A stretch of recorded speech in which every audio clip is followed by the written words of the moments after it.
subordination to Hegel is precisely what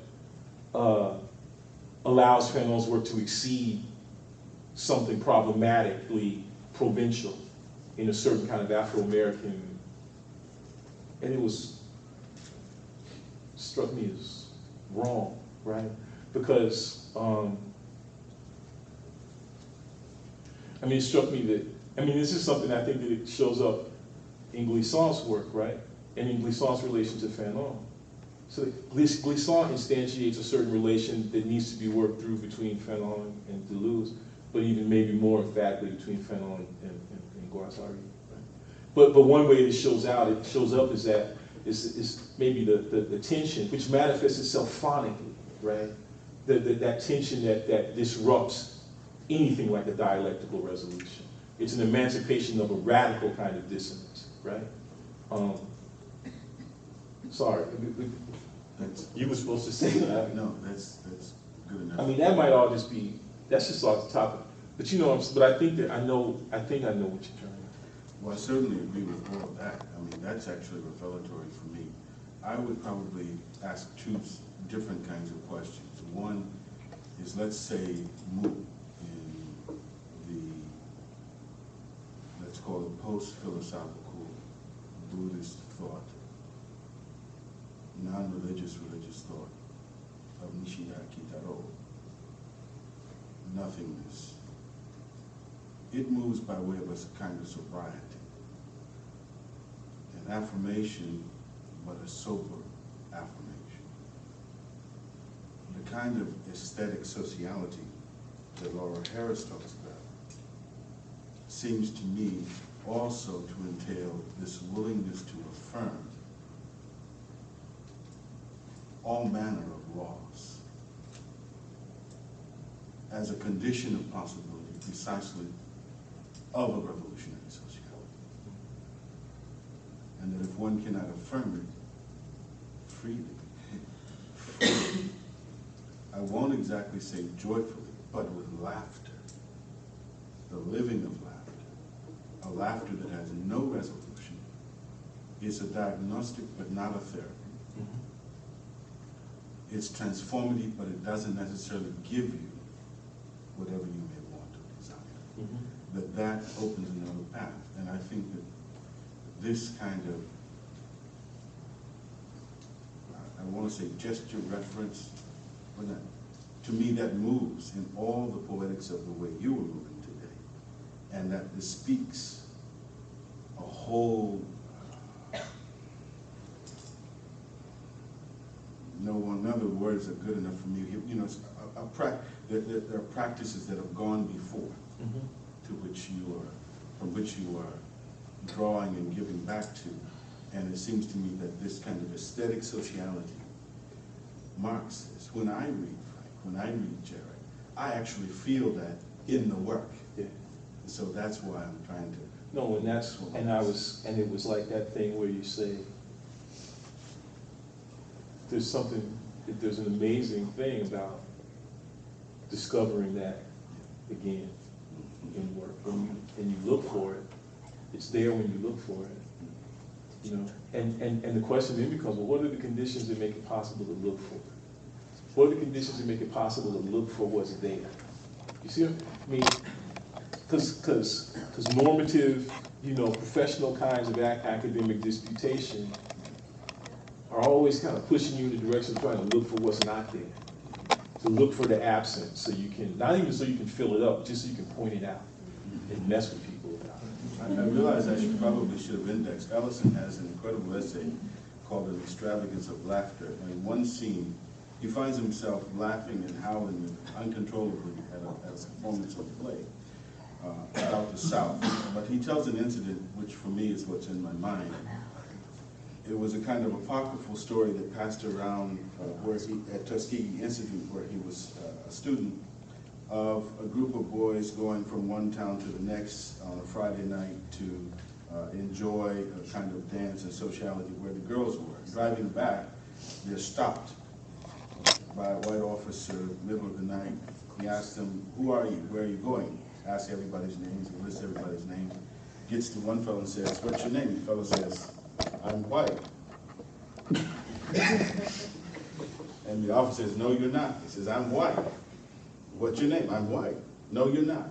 Finally pulls the guy out of the car and beats him completely unrecognizable. Puts him back in the car, and they get back to the college town. And they tell and retell this story. And everybody's howling with laughter. And Ellison says, only, in a sense, one who has lived this can understand why they would tell this story with laughter. And he calls it an absolute extravagance of laughter, the necessity of an extravagance of laughter. Which is what Fanon is giving us at the end of that long passage that I read, right? It's, you know, one has to keep reading it over and over again in order to continue to remind oneself that it is with laughter that he first, encounters or confronts, that interpolative, that same interpolative maneuver, right? And it's deep because that story makes me think of another story. My first job was at the University of Iowa, and one of my colleagues there, brilliant writer, novelist, short story writer named James Allen McPherson. He was totally, like Iowa is just perfect for him, because he just was like, I just want to write. Like he had that kind of thing where he knew, what he was supposed to be doing. And he was happy to be somewhere where they were basically going to say, please just go ahead and come here and do it, right? And he'd come and teach and stuff, and you'd see him, I would always see him in the parking lot looking for his car, right? Because I'd see him every once in a while, and you couldn't help him, right? Because only he knew where he parked it, of course he didn't know. You just see him kind of circling the parking lot, and you kind of, hey man, you'd be like, and after a while you wouldn't even feel bad about leaving him, because you kind of think, well, at least he'll. But he told me one time he came to pick me up and brought me over to his house, and he played me this amazing tape of this sermon. I never knew he gave me a tape of it. There's this guy, the sermon, beautiful, amazing black church sermon called "I Fell in Love with a Prostitute." Has anybody ever? Anyway, that's another story. But it's kind of an amazing thing. But and we were just laughing. He was just telling me these stories, right? And he tells me this one story of being in Washington, D.C., happening to be at a D.C. hotel on the day of Reagan's first inauguration.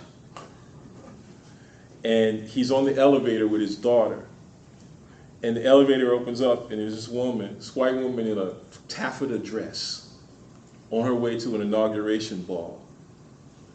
And she gets on the elevator, with him, and she's, I guess, trying to be friendly. And she looks at, with a southern accent, she looks at him, she says, are you going to the inauguration?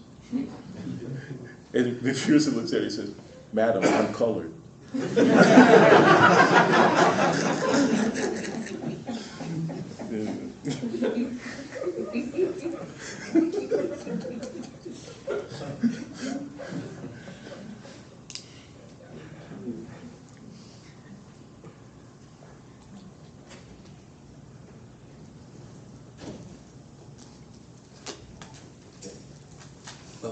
Hey Fred. Hey. First of all, heartfelt thank you, both ontological and ontic, for coming and sharing your thought. It's been phenomenal.